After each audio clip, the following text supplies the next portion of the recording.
Imagine a world where being curious was tantamount to treason. That's the brutal reality of Hypatia of Alexandria. Yeah, it's almost unbelievable to think about. Born around 355 CE, she quickly emerged as a brilliant mind, teaching philosophy, mathematics, astronomy, and more. In a male-dominated society, her very Yep, existence was a challenge to the status quo. absolutely. And to think that she held lectures for governors and scholars, that's just phenomenal. Right, she wasn't just any teacher. Hypatia was the head of the Neoplatonic school, a true beacon of learning in Alexandria, a city known for its, great library, its melting pot of cultures. Mm-hmm. She pushed boundaries, even refining instruments like the astrolabe and the hydrometer. And her commentaries on Euclid and Diophantus had a long-lasting influence on European mathematics, yeah? Exactly. But here's the chilling twist. Her brilliance became a threat. You see, as Christianity began its rapid ascent, Hypatia's teachings, rooted in pagan philosophy, were Right? seen as dangerous. It was like her mind was in direct opposition to the rising tide of dogma. Yeah, what a stark, almost horrifying contrast. And that contrast led to one of history's most barbaric acts. Imagine this.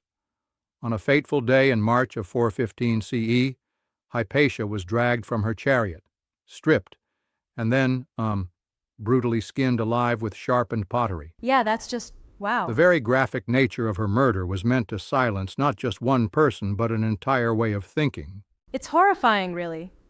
I mean, when you hear that kind of brutality, it almost seems surreal, like a nightmare from another era. Exactly. Her death wasn't just a murder, it was a ritualized erasure.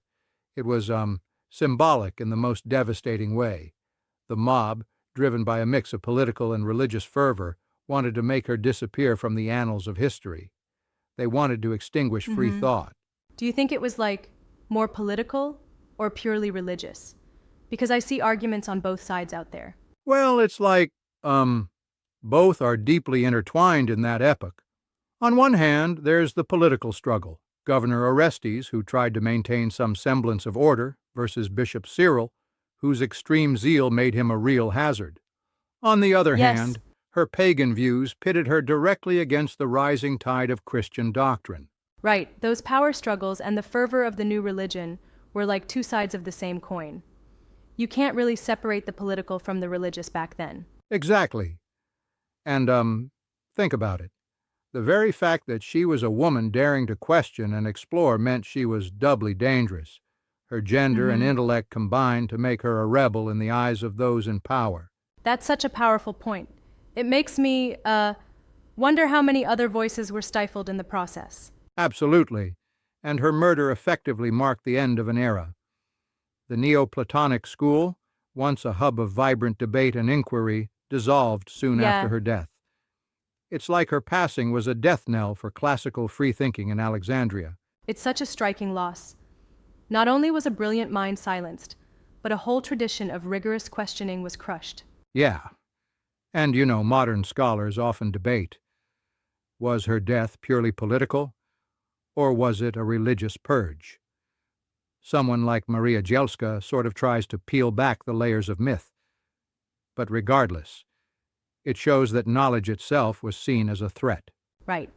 And while some argue it was just a power struggle, that stance misses, the broader picture of misogyny woven into this act. Her identity as a woman made her an even greater target in an already volatile time. I definitely see that. It's like you can't divorce her intellect from the fact that she was a woman trying to break free from prescribed roles. Both factors Mm-hmm. fueled the fierce backlash against her. And it's so relevant, too.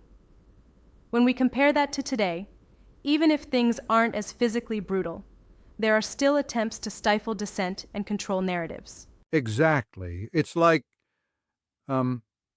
every time someone in authority tries to silence scientific inquiry or limit voices in academia, it's a modern Right? echo of what happened to Hypatia. Her story is tragically timeless. And consider how history remembers heroes. The names Augustine, Jerome, and Cyril are celebrated, while hers was almost deliberately erased. Exactly. it really forces you to ask, why do we canonize those who suppress knowledge instead of honoring those who bravely pursued it? Hypatia's legacy calls us to challenge that narrative. It strikes me as a call to action.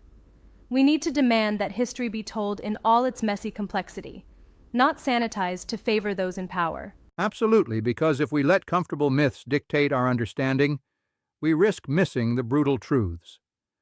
Her murder wasn't just an isolated incident. It signified the onset of an era where, intellectual inquiry was systematically undermined. Yeah, and that has a modern parallel too.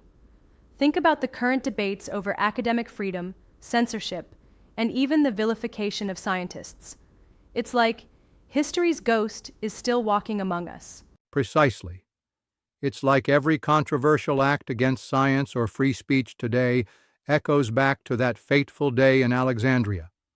Her death, so described in graphic detail, reminds us that sometimes people in power resort to unspeakable cruelty to keep the truth under wraps. And that cruelty wasn't random.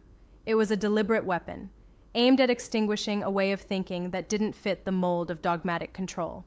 Exactly. Hypatia remains a symbol of defiant intellect and, resilience in the face of an Right? oppressive regime.